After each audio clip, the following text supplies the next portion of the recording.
It's a 3-on-3 basketball league featuring basketball's biggest superstars. Allen Iverson, Kenyon Martin, Chauncey Billups, and more. Kicks off a 10-week, 10-city season next month.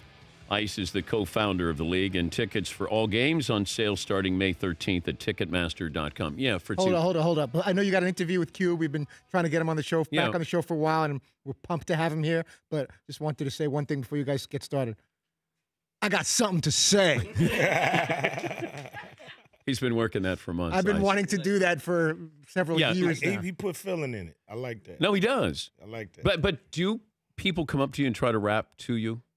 Like listen to this?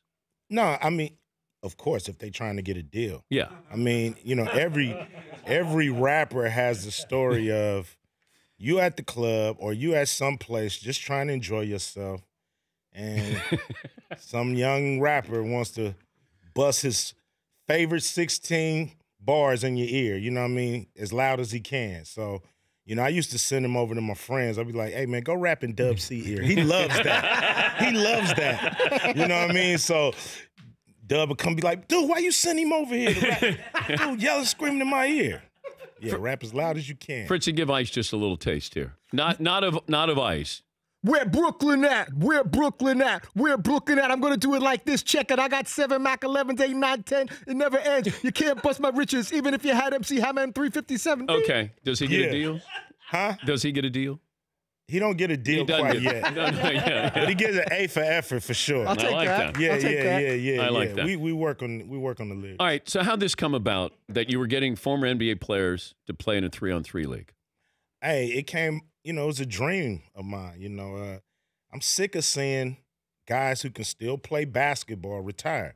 Now, they might not could play the NBA schedule, but they can play. And so we start thinking, brainstorming on how could we eliminate some of the wear and tear that's, you know, that's keeping these guys out the league. You know, some of our guys just really, you know, got out the league. So we start thinking, hey, 3-on-3 basketball is actually the most played form of team basketball in the world. So everybody gets a 3-on-3 game. But it's not a professional league. It's not at a level where people are going to arenas to see, you know, your favorite players play. So that's how the idea started. And the timing is good, though. You're going to show these games in June. Yeah, in the summer. Yeah. Everybody know the summer is boring. Everybody know it. You know, sports. And you got 10 weeks of 3-on-3 basketball. 10 weeks. You know, they're going to go at it. You know, they got a week to recover. So it's important. You know what I mean? Are you all these commissioner? things. No. Our commissioner is Roger Mason Jr. Okay. He was the number 2 at the Players Association, and he came over to be our commissioner. He played in the NBA for over 10 years, I believe. And so, you know, that's our guy. And, you know, we brought in Amy Trask. Former Raider executive? Yeah, to help us, you know, just get our feet up under us. You know, the thing is, we started it. We announced in January. So it's been 6 months of almost 20-hour days to bring this thing together. If I looked at the basketball players in NWA, who was the best basketball player? Me. Okay. All right. Dudes couldn't play a lick. No one could. No. Ren would foul the hell out you. Yeah. Easy, he just trip you. He's cheap, period. Really? Yep. Dre, looking too good. He don't want to play like that. And Yella, he has no game. None. I don't even think he can dribble. but when you wanted to go out and play, you couldn't go out and play with anybody Not in the with them. I play with some of the homies from my hood. You know what I mean? We was doing music together. You know, I would play with some of the guys in my hood that can bang. And we got our 3-on-3 games were epic. We tore up so many garage doors, man. You know what I mean?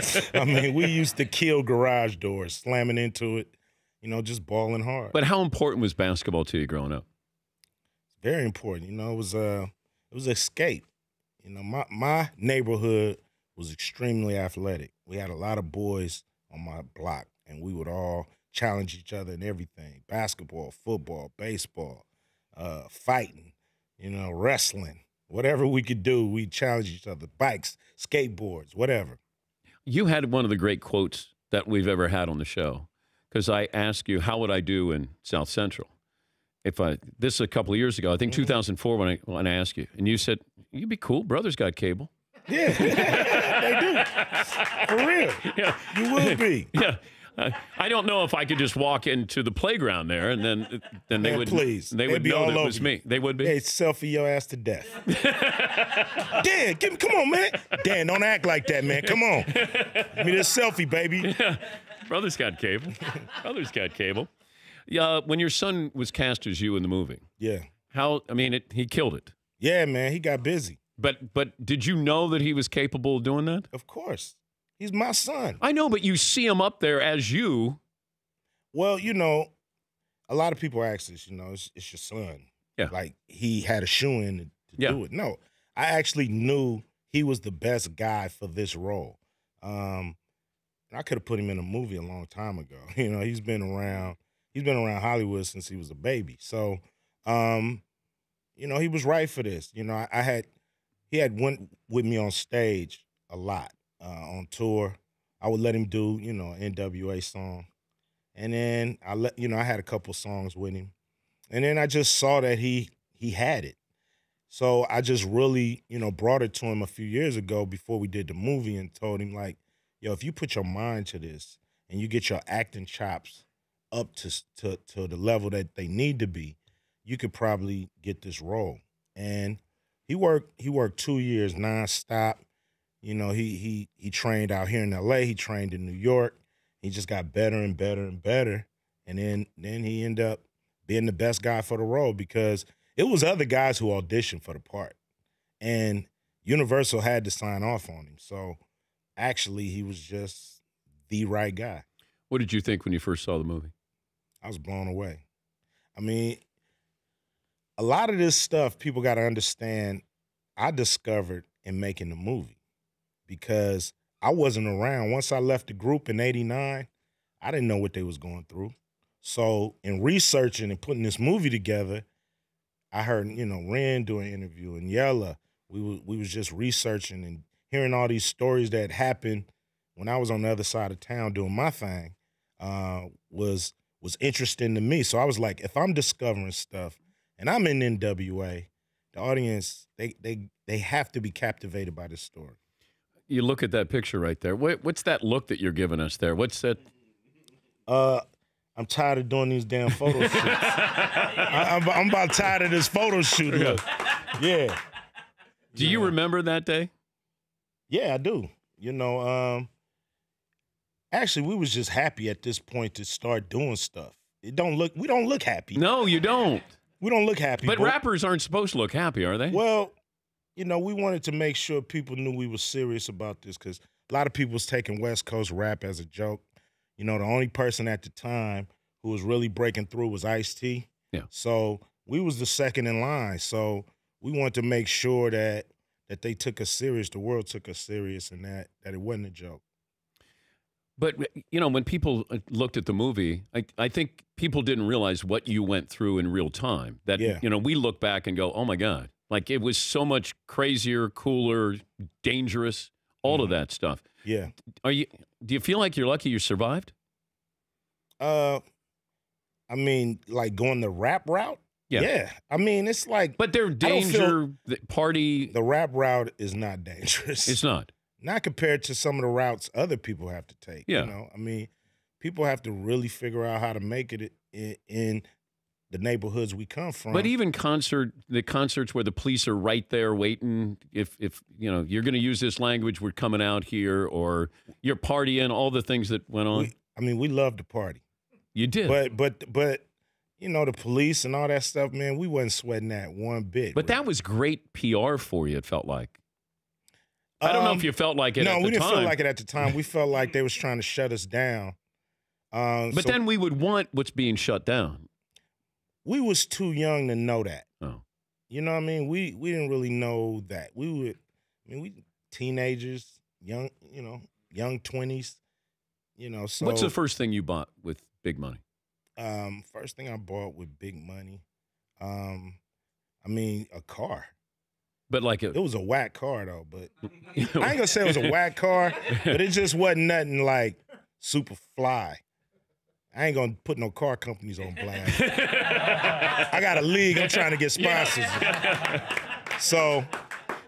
Wasn't a Volkswagen or anything like that, like a Jetta or something. Volkswagen was my first car. I had a Bug, 69. There you go. 69 I Bug, did too.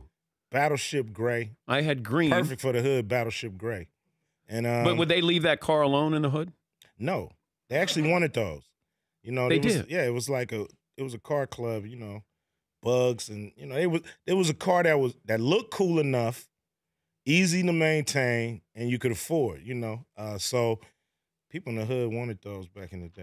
All right, we'll continue. Do you want to play Rap Jeopardy when we come back? Not really, but I will. No, you should. No, you need to. It doesn't sound like it's hot, but it is. It's hot? Oh, it's hot. It's hot. Rap Jeopardy, like, okay. Alex Trebek wants to do Rap Jeopardy. Okay, well, if Alex want to do it, that's how hot this is. That's how hot it is. Let's do it. We'll come back with Ice Cube right after this Dan Patrick Show.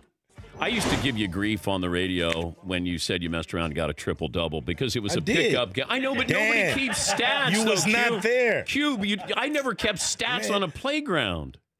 You must not know Floyd. Floyd keeps excellent stats. My homeboy Floyd kept excellent stats. Did he pad your stats? No. But you would get done, and you didn't care if you won or lost. It would be there'd be a stat sheet, and you go, "What did I get?" And you got a triple-double. I mean, I would always win, so I don't know what you're talking about on that part. But yeah, I got a triple-double. How would you do, like, 20 years ago against an NBA player? I'd be like Isaiah Thomas is doing right now. Really? 5'9". Really? Dynamite. Did you ever play against NBA players growing up? No. Oh, no. You know, I had a chance to play a couple of pickup games. Okay, how'd you do? You know, they were like celebrity pickup games, so you don't really know how you did. Did you talk trash? Of course. You got to. Like, give me an idea of what you would say. It's a game in your face. What you want? Ball up. You suck. You weak. You ain't got no left. What else? What else? That ain't no foul. I've been working on this show, this particular Rap Jeopardy, for a while. So tell me what you think of it. I don't know. Here we go. There could be a lot of money in this. All right? Now, the whole room can play. If Ice doesn't know what the lyric is. Oh, he's going to know. He may not. The first Rap Jeopardy clue is clocking much dollars on what is. That would be the first and the 15th. That is correct. That is correct, Q. Here's the second Rap Jeopardy clue.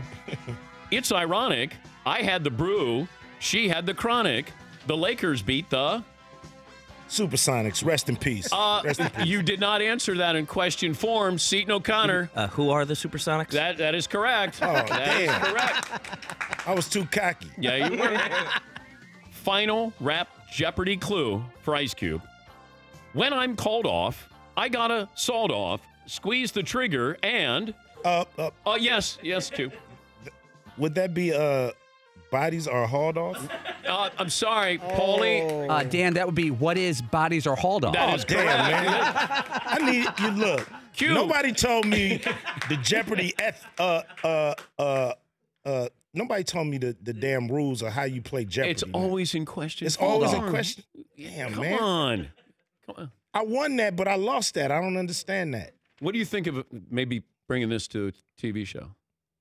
Oh, like I did with Rap Jeopardy. Hip Hop Squares, huh? Yeah, what do you think? Hip Hop Squares. Hip Hop Squares, Rap Jeopardy. Hey, let's talk after the show. All right. Can we give him one bonus question? Okay, here we go. Ice Cube boasts his running deep Jimmy can do this.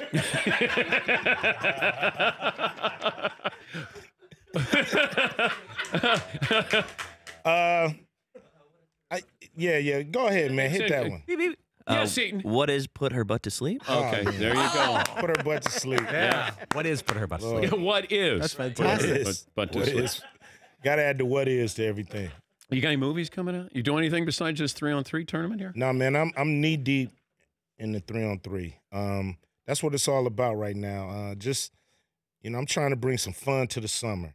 The summers are boring, man. Who's you know gonna- it, Dan. You won't admit it. I see you. You won't admit it. I'd like a piece you of must love somebody. baseball. No. You must love practicing football players. Golf. But no, man. We need some basketball. We need some hard-nosed basketball. We need some 3-on-3 basketball. We need some fun in the summer. How about I get with Reggie Miller, and then I just pick up somebody else? I pick up one of my Danettes here. No. No, wait. Reggie just admitted he don't want to play. He just admitted, even though he could sleep out there in the 4-point circle and just kill it. But so there's a 4-point shot. Yeah, it's a 4-point circle. Yeah. It's 3. Yeah. You know, you touching any part of the circle and it's money. Yeah. This is fun, Dan. I'm ready. I'm ready too. I'm ready. I'm ready. How would we do go one-on-one, me against you? I would beat you on quickness. You know, you probably, I don't know, if you just slept in the paint, I'd probably beat you there too. Yeah, you think? Yeah, you know, I think, see, I get a little rough. You do? Yeah, you know, I get a little rough. Yeah, because I don't miss, man. Yeah. I don't miss. Hey. I just don't. We'll see. I just don't. We'll see. You know, I hit you low. You'll be worried about me at your ankles, man. You worried about me at your feet, man. The BIG3 Basketball League, professional 3-on-3 basketball league featuring Allen Iverson, Kenyon Martin, Chauncey Billups, just to name a few. 10-week, 10-city season, and it's next month. Cube co-founder, and tickets on sale May 13th at Ticketmaster.com. Fritzy, what'd you learn today? Reggie only wears Jordan shoes and will use Ice Cube security so he doesn't get jumped in the parking lot for his vintage footwear. Paulie. Rap Jeopardy's going to blow up. Seton. I think we just got a green light. McLovin. This LA trip has been awesome. Cube, thanks for joining us. Oh, man, thanks for having me, man. Anytime. The Dan Patrick Show, weekday mornings on Audience.